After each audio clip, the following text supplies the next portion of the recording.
fundraising na nga daw tong budget na to para sa 1 trillion impeachment. Kanya, galing mismo sa bunganga ni Senator Amy Marcos, 1 trillion ang budget para impeach si Vice President Sara Duterte.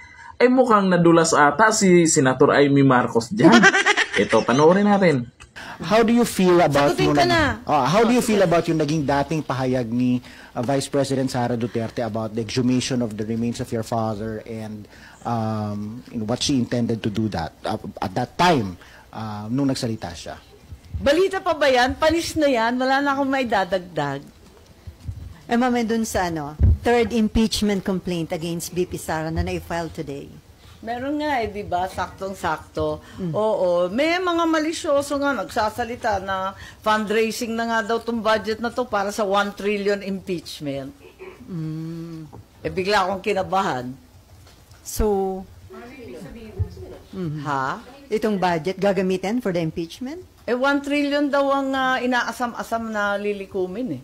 Para Oo. pambayan. Alam mo, daming marites, hindi ko alam. Totally without basis, but it's been maritest. So, ma'am, personally, may preparation ka na sakaling umakyat dito sa Senate yung impeachment? Wala. Wala akong preparation, Pero kasi alam ko kung anong gagawin ko. Nakausap na kayo ni Vice President Sara since yung outburst niya? Oo naman.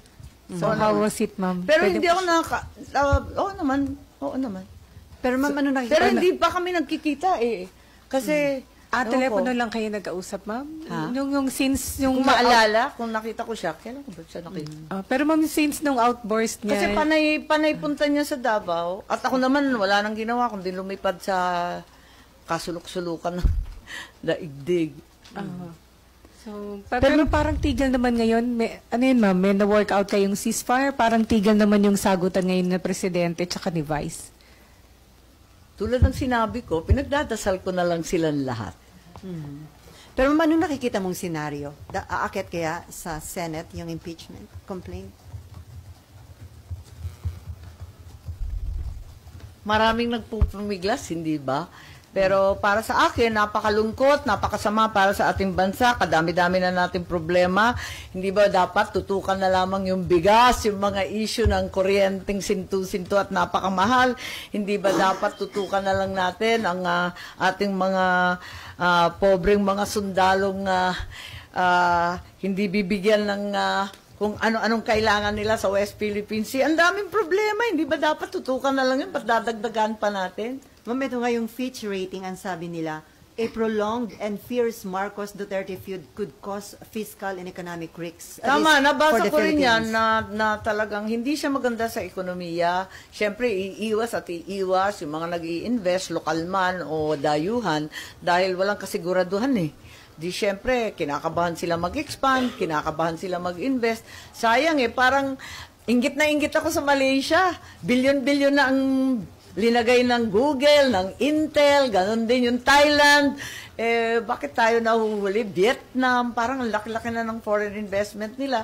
Although, sinasabi, may pumapasok rin dito, pero yun nga, napakalalaki ng mga IT investment sa kanila. Ang ganda eh. Pero ma'am, before marami nagsasabi na pwedeng may mahalagang role kang gampanan dahil close ka kay BP Sara and then kapatid ka ng Pangulo. May mga appeal na mag-intervene ka para ma-address yung, at ma-prevent yung matagal at matinding bangayan between the two highest leaders of the country. Tulad ng sinabi ko, pinagdadasal ko na lang sila kasi marami yatang nambubuyo eh. So hanggang dasal na lang ma'am gagawin mo. May himala. Okay, Mayan. Ma'am, sorry, last on my part, babalik ako isa lang sa budget. Sir, ma'am, how can you be sure na pag binalik kunwari sa BICAM ay maaayos? Same members lang naman yung BICAM. So yung nagtutulak ng AKAP, andun din sila, ma'am. And Tama. for sure, di rin naman sila papayag na mawala yun po.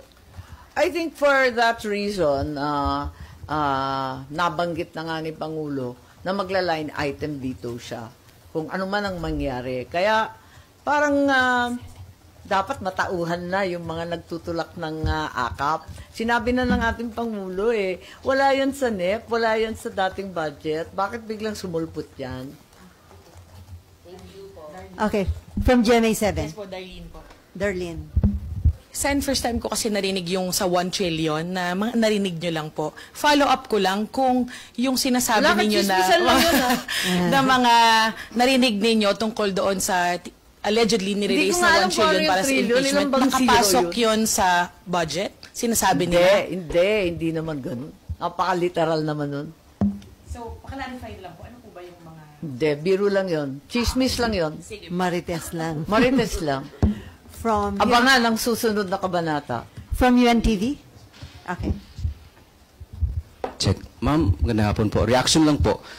Isa sa nag-express po ng apprehension si former Secretary Roque, Harry Roque, na ito daw pong AKAP, another form of social services, would be used for the sake of political agenda. Kasi nga, gaya na nabanggitin nyo, malapit na po ang eleksyon, through vote buying daw po. Marang yun yung tinitingnan. Alam mo, sa lahat ng may gusto sana nitong mga dole-outs, ng mga pagbibigay ng cash, itong mga alleged social protection, sa lahat ng may gusto niyan, ako eh. Unang-una, re-electionist ako, di bongga sana. Ikalawa, nung umpisa niyan, pinaglaban ko yan eh. Nung umpisa, nung pinagdidiskusyonan yung Bayanihan 1 and 2, nung nagkaroon tayo ng COVID pandemic, ayaw na ayaw ng ating mga finance managers nung panahon na yon na magbibigay tayo ng cash. Alangan na alangan sila sa cash eh. Pero sa akin, nung panahon na yon, damandam ako, talagang hirap na hirap ang tao, walang hanap buhay, walang pagkain, talagang walang trabaho. Sabi ko, pwede ba magbigay na lang ng cash? At talagang tinutulak ko siya. Kaya lang, at kasabay nun, tinulak ko rin yung sa land reform, dun sa Bayanihan 2. Kaya, ako nga yung mga promotor ng ganyan eh. Kaya gustong-gusto ko na may ayuda. Nagulat lang ako, nagkaganito. At yun nga, nagkakaroon, sa laki ng halaga, at sa kalabuan ng alituntunin, talagang hindi mo masisisi na nagkakaduda na pampolitika. Lalo't naririnig mo yung daing na napakarami na hindi ako nakatanggap, hindi ako malakas kay mayor, kay congressman, kay kapitan, kung sino. Ayun, mas lalo ka talaga magdududa. Ayan kasi, Senator Amy Marcos, tingin ko mukhang nadulas siya dyan eh. Diyan tungkol sa budget na yan para pampa-impeach kay BP Sara. Wala namang ganyang kumakalat ngayon ah. Ngayon, galing sa kanya. Baka totoo yung mga sinabi ng karamihan ngayon na itong ginagawa ni Senator Amy Marcos ay kadramahan lamang, pero alam niya talaga kung ano yung totoong plano. Yun po ang sabi ng karamihan ngayon, na kumbaga kunwari ay pakontra-kontra siya dyan kay Romualdez, sa AKAP, yun pala ay drama lamang daw. Ano kaya sa tingin nyo dito kay Senator Amy Marcos? Pero hindi natin pwedeng kalimutan yung sinabi niya, galing sa bunganga niya, 1 trillion. Pera ng taong bayan na naman yan para lamang ipa-impeach si Vice President Sara Duterte, ang binoto ng milyon-milyong mga naniniwala sa mga Duterte. Nako, Senator Amy Marcos, mukhang dito sa mga ginagawa mo mukhang nahahalataan ka na. Sa tingin ko ay mukhang magiging kulelat ka niyan sa 2025 election. Senator Amy Marcos, iboboto nyo ba yan? Nako, election pa naman 2025, kasama pala ito na tumakbong senador. Karamihan nagsabi ay loyalist, walang tiwala sa kanya yung iba. Lalo mga Duterte supporters, nako, ang sabi, drama lamang ang ginagawa niya. Ano sa tingin nyo? Suportahan nyo pa ba yan, Senator Amy Marcos? Pero para sa akin, sa opinion ko, wala akong tiwala kay Senator Amy Marcos. Alam ko, alam niya ang plano ngayon kontra sa mga Duterte. Hanggang dito lang, thank you. Bye-bye.